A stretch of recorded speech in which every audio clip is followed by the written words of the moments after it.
What if I told you that giving up on a specific dream is the most liberating decision I've made in a long time? I've completely changed my life in 12 months. I suppose my YouTube channel has changed my life, and I've recently changed the focus. The very narrow focus is now less focused, and I've changed the name. And it's been interesting. I am an American who's been living in the UK for a total of 22 years now, and I started making some travel content for neurodivergent folks like myself because I recently found out, well, about 14 months ago, that I'm autistic, and maybe a couple years before that found out I had ADHD. But it never occurred to me to make content about being an American living in England until recently, and I'm really glad I did. Let's chat about why things look a little differently around here. You might notice I'm in a different spot today, but as a house sitter, that's pretty much always going to be the case. Just over a year ago, I was feeling really restless with my job and decided to do something completely different. So I gave notice and left behind a quite well-paying job. And the idea was that I was just going to travel and make YouTube content, start a business, do all the things.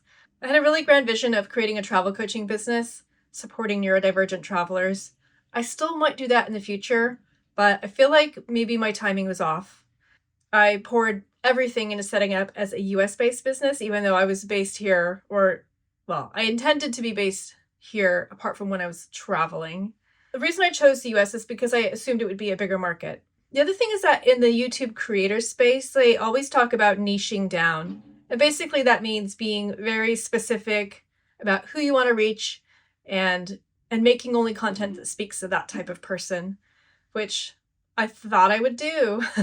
So I did niche down. I really did. I honestly tried. I just struggled to find an audience, and I don't exactly know why, but I have some suspicions. As we know, at the end of 2024, there became a shift in the US administration. In 2025, we've seen a lot of global economic uncertainty and definitely some travel fears, especially in and out of the United States. So my choice of business was poorly timed. Meanwhile, in the last 12 months, I've been really busy. I've been traveling. I went to USA, Canada, Slovenia, Croatia, Luxembourg, Germany, France, Spain, Portugal, Australia, New Zealand, Philippines, Hong Kong, and of course, England. And so the laziest way I can show you all these places is screenshots from my Photos app. And the obvious next question is, well, where are all these travel videos? And the honest answer is they're coming. I have to admit it's really hard to make good travel content. Like, I literally could make videos from every single one of those places I've been to. From that point of view, I definitely want to do a good job, but I'm going to try not to let my perfectionist tendencies completely get in the way, because then nobody's watching anything. There's 3 ways I can make the video creation process faster. I don't want to bore you with too many details, but one is I hire an editor, but I don't have the money for that. The second one is I just get faster at it, and that's what I've been focusing on. And then the third one is I look for some kind of software that can pull all my clips together and identify the wonky bits and get rid of those, and identify the boring bits and get rid of those, and just leave me with really useful content, but we're not there yet. Also, the other problem is I haven't got a proper place to do my video editing, and I actually haven't got a proper filming setup. But I am making do with what I've got, and yeah, we'll see how it goes. So why pivot my channel away from specific neurodivergent travel? I can see that the full-time travel / house sitting, building a business, being a YouTuber, altogether it's more than a full-time job, and I haven't really earned any money so far. Not money that I could properly support myself on. So that means I need to make a change, which I did. So I've made some different types of content. Seems to have been well received, so fingers crossed. At the same time, I need to recognize that I made some mistakes as well. Like, I am a career researcher, but when it's your own project, it's really easy to forget your best advice. Last year, I did informational interviews to better understand how I could serve neurodivergent travelers. And while I did get some really good understanding of the problems they're facing, I don't think I dug enough into what people would be willing to outsource and how much they'd be willing to pay for it. I did a little bit, but not enough. I could blame a lot of this on being a new YouTuber. It's a lot to figure out all of the technical technical aspects of it. You know, being comfortable in front of a camera, that's a whole process. I think as well that travel a lot of times is pretty aspirational, but it's definitely not essential. People need to travel for work, for family, but anything beyond that, it's a real nice to have. I think for a lot of neurodivergent people, travel is important, but not as important as, say, trying to figure out how to live in a world that wasn't designed for your brain. And I put myself in that category. I'm doing my best right now to ignore some road construction outside. Why do I want my channel to be successful? Basically, I really love making videos. I think it's a really fun process. I love the creativity. I love the technical aspect.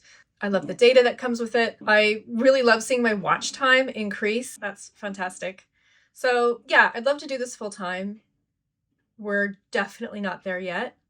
The good news is I've monetized my channel. Yay!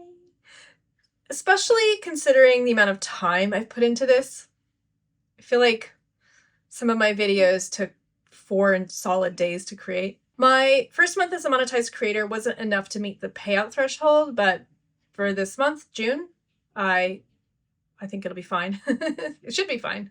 If I'd already been monetized when the video about why I moved to the UK had hit those higher views, I would have been so much better off, but it took a few days to get approved, so I didn't get to see payment for those views, but I'm still really happy. This brings me to the core of what Seeking Soft AuDventures is about. I took some time to think it over, and basically I wasn't sure I could represent all the flavors of being neurodivergent. I could always talk about my lived experience as a traveler, but I don't think that's going to be that interesting. There's just so many variations on what it means to be neurodivergent. That includes ADHD, autism, OCD, traumatic brain injury, PTSD, CPTSD, dyslexic, or dyscalculia. There's more. One of the more interesting ones is sensory sensitivity, and people can be either sensory seeking, sensory avoiding, or both, depending on what it is, and I consider myself both. For example, I would not like to be under bright fluorescent lights, but at the same time, I'm really, really into like really beautiful light displays. If there's like a harmony, a balance to it, I think that's really lovely to be part of. There's also a lot of people that face issues that I'll never face. For example, some people have really restrictive food intake needs, and I eat pretty much everything. So from that point of view, I just think that me trying to make that type of content is going to be very tricky, particularly as someone who's roaming around a lot. Just there isn't a lot of time to be researching.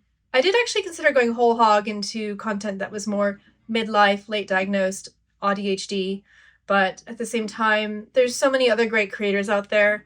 I actually started making the American content in the UK on a whim because I just wanted to see what would happen, and it was fun. So yes, I'll definitely keep doing that too. So for the future of the channel, the bottom line is I'm still autistic and ADHD. I'm still traveling, although I'm going to be scaling back on actual big trips for a while until I A, have some regular income, B, catch up on putting together the videos of the things I've already filmed. And I think I probably have 10 videos that I'm sort of behind. And I know I want to make other content too. I don't plan to just dump 10 travel videos out in the next 10 weeks. I want to lean in on simple living in England through the eyes of a US UK dual citizen. The simple living is basically how I got to where I am right now, because I just desperately need to simplify my life. And I think part of that is figuring out a life that suits my brain, as I now know why. I was struggling with so much complexity before. In the meantime, I'm really happy. If you've made it this far, thank you. If you want to help my channel, it's totally free. Hit the subscribe button. And if any other videos come along of mine that you happen to enjoy, hit the like button as well. I'll see you in the next video. Bye for now.